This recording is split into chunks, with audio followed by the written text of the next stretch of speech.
Hello, greetings, this is Gilles Monsieur. I thought I'd come and say hello, continue this discussion about the spiritual ascension path and journey. I'm going to pull a few cards from the Voyager Tarot.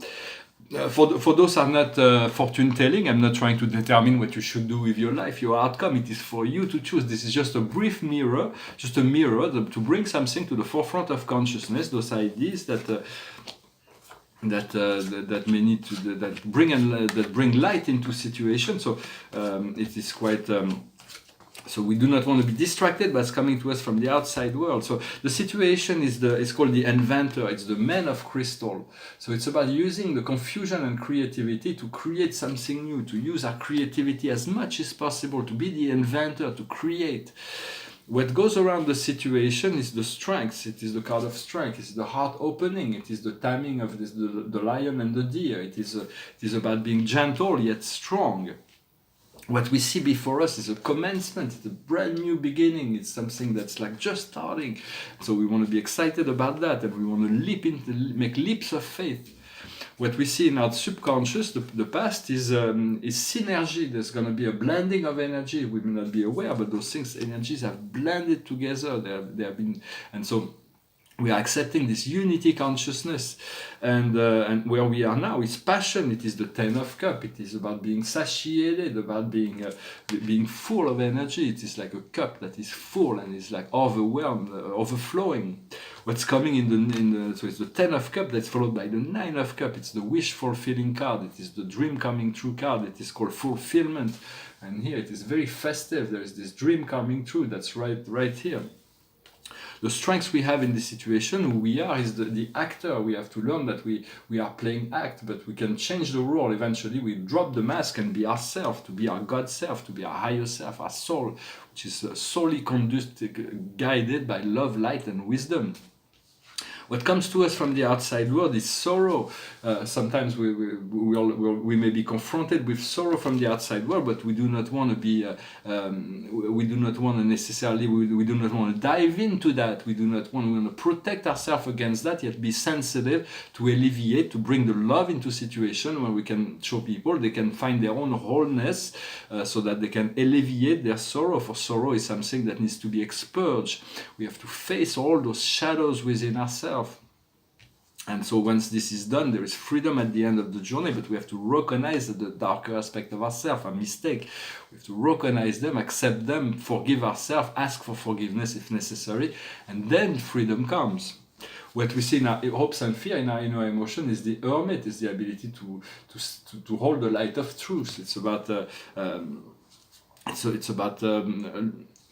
keeping an eye to the past, but two eyes to the future, to be focused on enlightening others, enlightening the way. And the outcome is integrity, is to sign on self, be true. It's about being true to ourselves. For this is nobody can be you. You are unique. There is no one else in the whole universe that can be you. So it's about being the highest possible you are helping, assisting. Not only you increase the quality of your life, but you are assisting the whole world, because by showing the example of how to be yourself. The more you are able to be yourself, the more other people can be themselves around you. So I hope this resonated with you. I'm going to pull 4 more cards from the Akash. I want to say, I'm like 130 days into this cleansing process. I'm like going into a new state of being. It's like new connection. It will take a little bit longer, but it is coming. I also wanted to talk about Arcturus. Arcturus is a star system in the Buddhist constellation. When you look for Arcturus, it's like when you look at the North Star and there is the Big Dipper, and you follow the tail of the Dipper, you find the star Arcturus in the sky. It's a bright star, and it is an advanced civilization. It is the entry point into this matrix, and it is the exit point as well. So connect to the Arcturians. They all ascended master. There is no darkness associated with Arcturus, whether it's with the Elohim Arcturus or the Arcturian collective. They're wonderful beings. I've been connected with them for decades. I've been working with them. They've done so much for me, and it is my home. It is a home for me, Arcturus. 15 planets, all inhabited over there, but they have starships, and when people have near-death experience, they go through this Arcturian matrix, this 5th-dimensional tunnel of light, and so know that it's already available. You don't need to die or to go through a near-death experience to connect to this portal. And so call on the Arcturian, give them permission to work with you. I thought because for many years I said stop watching TV, and now I'm starting to watch it to see what's being communicated, where the world is at, and so I thought to stop speaking about the dysfunction of society, the dangers, because if there is dangers, we'll be warned. If our intuition will let us know. There is no need. When you look at the TV, there is so much fear mongering, there is so much fear that's been broadcasted. So of course it is by purpose to keep people in fear, so they're more controllable. But it's like letting go of fear, letting go of all the dysfunction, forgetting about all those dysfunction of the world, looking at life through the eyes of love, through pink glasses. Although sometimes we have no choice but to bring it up if it's facing us, and we have no choice. We have to separate and bring clarity into situations. So we say, well, this is functional, this is dysfunctional, this is the cause of the dysfunction. But other than that, it's like I'm going to avoid talking about those things. I was recommending not to watch TV, but if there is a stupid TV show that makes you feel good, watch it. It's really nothing wrong about that, of course. So there is enough fear. The fear is like because people here are talking. I was watching a bit of TV. It's like Europe, but Europe will continue to exist. It's not about Europe. It's the European Union and the BCE, the Central European banks. Those are the problematic situations that are created by those organizations. It is not about Europe. Europe is just peace. It's just it will continue to exist. So I want to say, don't let anyone choose or decide for you. Your free will is eternal gift of God. It is your own choice will decide your future. Don't let anybody, any psychic, any predictor to decide what your future. Of course, I will try always to inspire you, to guide you to the highest timeline, whatever that means for you, to your highest fulfillment, your higher health, your highest wealth, your more creative past.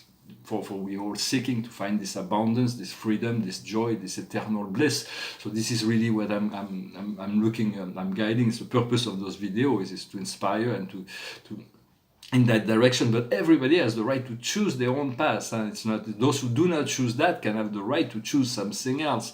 And even whatever I'm saying, it's like if you have to figure out what is it exactly you want. It is your choice. It is your gift. From this free will is a gift from God. Even the angels and the archangels and the guides have no right to interfere with your own free will. And so understanding that all things are perfect because they serve a purpose. Because values are cultural. They're essentially cultural. When we open to the spiritual ascension path, our inner self reveal new values and new meaning into our consciousness. But there is only one truth. Truth is universal, and this truth reveals value. Before you adopt a value or a meaning or something that makes sense, you want to know that it's most values are imported. They're being taught by somebody else. So make sure you connect it to the your own inner truth before you accept a value, rather than complying to some collective value standards that are cultural but are disconnected to truth. For there is no judgment from the higher plane. There's just cause and effect. Cause and effect. We have to understand the law of cause and effect. And also when we see the dark souls, we see people doing really dark things. It is far better to put them in the light, put them in love, put them in, so they can see for themselves their own soul and their own mistakes, rather than asking for them to be punished. Doesn't work. So we have to put them in light, and the more light they receive, eventually they become conscious. Well, some of them are stubborn. They see their light, but they're too afraid to leap out of it or recognize their mistake to step out, because so there is a whole process. But sending light to the dark souls is more useful than asking them to be punished for their mistake. We want to move into the position where the mind is completely in the service of the heart, rather than independent. As a soul, we came here incarnated as a soul, but our ego is dominant through our personality. It is our ego, and ego is not really good company. We want to be in the company of our soul, our oversoul, and eventually our God self, which is all the way above. For the ultimate goal of existence is to reconnect to that God self. First, we have to integrate our eternal soul, our collective of the soul, and then we can eventually aspire for this fusion. It doesn't matter how long it takes. For the God soul, the God self it's not, we don't own gods. God owns us. It's like we just own a part of it. We have this part of us that is innate, that every being has. It's just a matter of allowing voluntarily for that. Again, it comes from free will to choose to do the highest good of all, to align with this God self. For the good feeling come from the soul, and the negative feeling come from the ego. The good thoughts come, the positive thoughts come from the creative thoughts come from the soul. The negative thoughts and the entrapment come from the ego. So that should be enough to differentiate and slowly but surely to choose to empower only the positive thoughts, so that our mind is my mind is being reprogrammed to connect to the acceptance of abundance, the acceptance of the eternal paradise, to acceptance of eternal flow. For we are not our body, we are not our moods, we are not our emotions, we are not our thoughts. All of that is just a projection of the psychic projection that is used as a mirror to educate our personality. We are soul. The good an idea that went through my mind is like, originally we were eternal soul, let's say, we chose to live this experience of life. So we came in as a group of soul that we were going to interact with. So many people we're going to interact with in our life. We all came in. It's like coming in to see a movie in a theater. All those souls are all sitting in a movie independently, and they're all seeing this movie.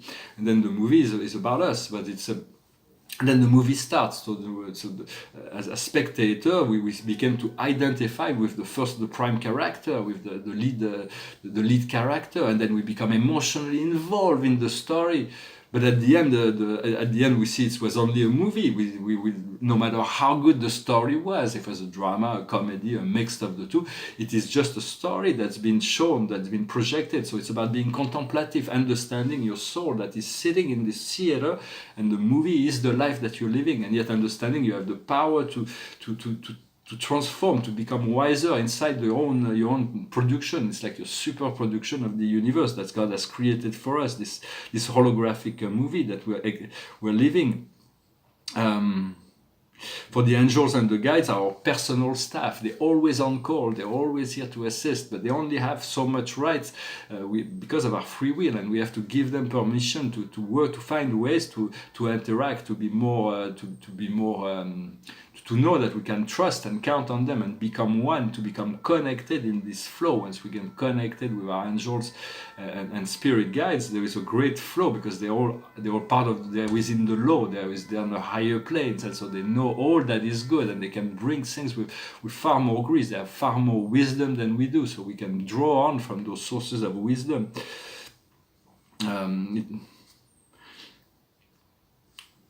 So yeah, we have to recognize our own mistakes and to accept our own mistakes, to accept that there is a part of us that is ignorant, and so and then from there we can leap and we can ask forgiveness, and we can, by this leap of faith, we find that freedom we are looking for. So I'm to say that there is great light workers in every religion. Most religion will dissolve eventually, but there is great powerful light workers in every organization, every government. There's the light workers and dark workers. It's just people that can choose to play the role. Otherwise there would be no dynamism if nobody would choose to play the dark role. So it's like God has created those kind of stage. There are very few in the universe, but it's a very long battle that's been happening. It's like the red dragon against the white dragon, and eventually we want to bring that all into the oneness of the yin and the yang, the Tao, which always has been. It's just as long as we are willing to play the game will be played. As we disconnect from one level of the game stops here and now. All time and space stops. And so understanding, so there is powerful light workers that works in every religion, but there are also atheists that are powerful light workers. Those are people that have achieved certain spiritual understanding in past life, and they choose to explore atheism in this life. And so, well, I hope this message was meaningful for you. I had this song, Moon Shadow, that went through my head, and so I re-sang it in French, but I'm going to sing something else. I'm going to pull 4 more cards, just for the fun of it. The paintings behind me, this is an interior for 2007. Here there is like a beard person here, and there is all kinds of things that can appear. Here there's like this abstract blue painting, and it's like on a blue wall, and here it's a portrait of the earth. So the highest wisdom for us today is the community life. It's about understanding we came here to become part of this human community, to participate in the evolution of the human community, and so we have to draw on as much of our inner self, inner power to participate in that. What we need to understand is the bride or the groom. Bride and groom, it's about aligning with this deep relationship that will bring us, or if you're already if you're already in with your soulmate, it's about enjoying that, making that life is to make life continuing to make life exceptional, take time for this relationship to nourish and cultivate, or otherwise it's about aligning your highest divinity within yourself so that you can be ready to receive that other person into your life. Very important today is, and so what we need to do is a romantic life, for it is this great deal of romantic potential, the sunshine that is here. I've been feeling that, and the outcome is the scribe or the writer. We want to take notes, we want to write, we want to. It is important to write down all those things and to. I'm going to soon publish my book. I know it's going to be very important for me. It's going to open many doors as soon as I can. It's going to be one of my first priorities to get this book out and to complete the English translation, and then German, Italian, Spanish, Russian, Chinese, because it's a universal book that teaches about. I put a translation online, and my playlist is called Beyond the Veils of Illusion I Am, but I stopped. I didn't go all the way. A 13 chapter. I read the 11 first ones, but the translation was too rough. I have to refine it a little bit because it was just a rough translation I made from the French one. But it's still, the first chapter are fairly well translated. So if you're interested, it's called Beyond the Veils of Illusion I Am. It teaches about how to create interdimensional vessels, to develop our multi-dimensional nature. But very soon I'm going to not only complete the translation, to refine it and make it enjoyable, make it in pretty good English, but also to publish it as a nice book with a lot of illustration. That will also replace this audiobook by a final version. I left it online because it was done, so I left it like that. Well, thank you very much. I'm going to finish with a song. It's a song that will tune us into this energy of grace. For we want to tune into the energy of grace. It goes like this. Amazing grace, how sweet the sound that saved a wretch like me. I once was lost, but now I'm found. Was blind, but now I see. 'Twas grace that taught my heart to fear, and grace my fears relieved.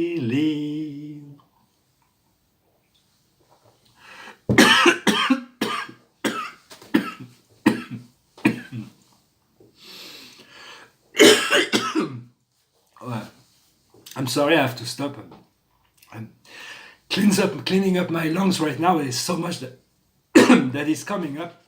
I thank you very much for liking, sharing, subscribing, and I wish you a wonderful day. Namaste.